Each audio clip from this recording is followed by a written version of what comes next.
Sandy, let's bring you in. And you've been hearing from some local people their concerns about migration and its effects in particular areas in UK. Yes, thanks, Brian.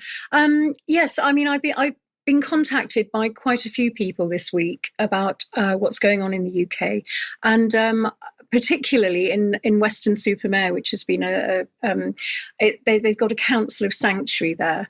But I want to kind of focus at the moment. I'll be coming back to that a bit later in the show. But what I want to focus on this morning is, first of all, is the I think people are worried about the speed and volume of the people coming in and the lack of public engagement, and that I will back up a bit later. But there is a problem within the migrant camps in France, with a lot of infighting between sectarian groups of people. And I'm just going to, there's a migrant who was shot dead amid an increase in the violence in the camps in northern France this week. So I just want to sort of just have a little bit of a clip to let you see what is going on. They seem to be armed, and we don't want this here. And that's what this clip is all about. Worth noting here is these migrants often stay in groups. The Afghans, the Iraqis, the Eritreans, and so on often stick together. It's certainly what we saw when we were there at the height of the crisis there in 2016. Sometimes there is tension between those groups. So this fight involved two groups, Eritreans and Afghans.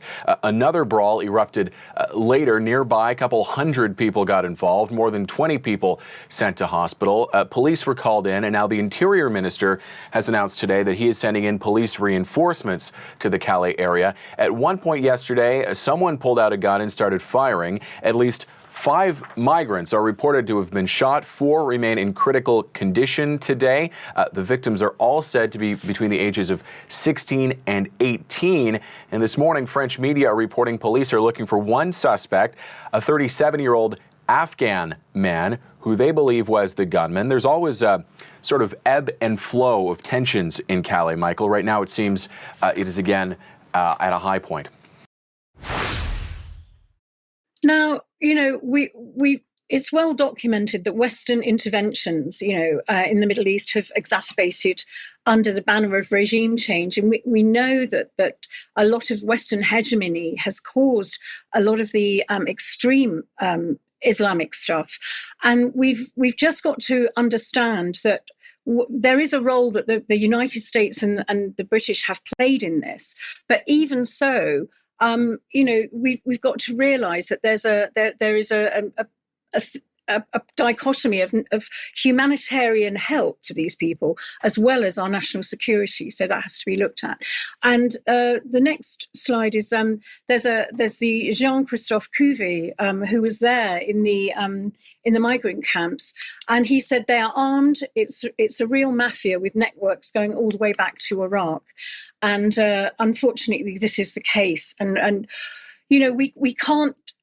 Obviously, it is the West has a lot to blame for this. I mean, when you look at how did these extreme groups appear, and a lot of it is to do with Western hegemony and going into these countries and causing dissent. So I think we can't be blameless in all that, but equally the people of Britain are genuinely worried about all of this, and I think they have reason to be so. And you look at Yvette Cooper, the police. She's now saying the police should reveal suspects' nationality, and of course we've got the worry now of digital ID being brought in as a reason. It's problem, reaction, solution yet again.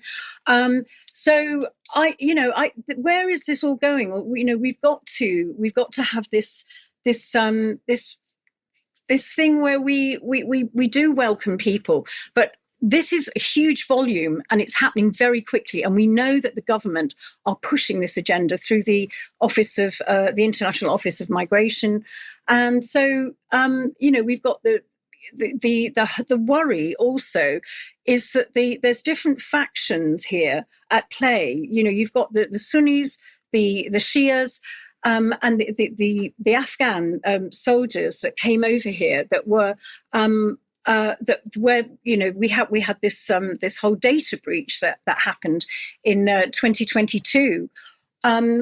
And they've had threats, in their own country, in the UK. They've been these Afghan soldiers were brought over here, and the data breach has really left them very vulnerable amongst extreme Sunni factions that we have here already. So I think they are a little bit, worried. And I think I've got a slide about the spreadsheet of the super injunction that with the relocation scheme of Afghan data, which has put them in a difficult position here. So where does this leave us? And I know people are really worried. And that Afghan migrant cover-up has cost the British taxpayers a massive amount of money, because obviously compensation has had to be given. And all of this, we have to look at the cost, as you were saying, Brian, the cost of all of this. And there's another slide here. The UK spends a record 5.38 billion on asylum system, with bills up over 30%. So all of this, when we are in a cost of living crisis, is going to cause problems. It's got to be said, and people are genuinely worried. And I think they have every reason to be worried. Sandy, totally agree with that. I think the other point that we have to keep gently working through is that you could say what is happening. Many people do say that what is happening is sheer incompetence by the government. But if you really dig into the policies and you see the amount of money and effort that is going into not only stoking up the wars overseas, but also then assisting these migrant flows through Europe and into the UK in particular, this is not accidental. This is deliberate policy in order to bring a very large number of people into the UK. And then any person with a modicum of common sense would say, this is nothing to do with the colour of people's skin. It's to do with the volume of people coming into the country. And there is inevitably going to be problems due to the sheer volume. So to me, it's obvious that this is calculated agenda by the government. And then you say, why would they want to create fear and breakdown in UK? Well, the simple answer to that is they need the chaos and the breakdown in order to bring in the more draconian agenda. And we can see that coming in across the board. So we are witnessing orchestrated breakdown, and the migrants are being used as a key weapon to do that. So a lot of consideration and debate needed, and certainly we need to hold the government to account.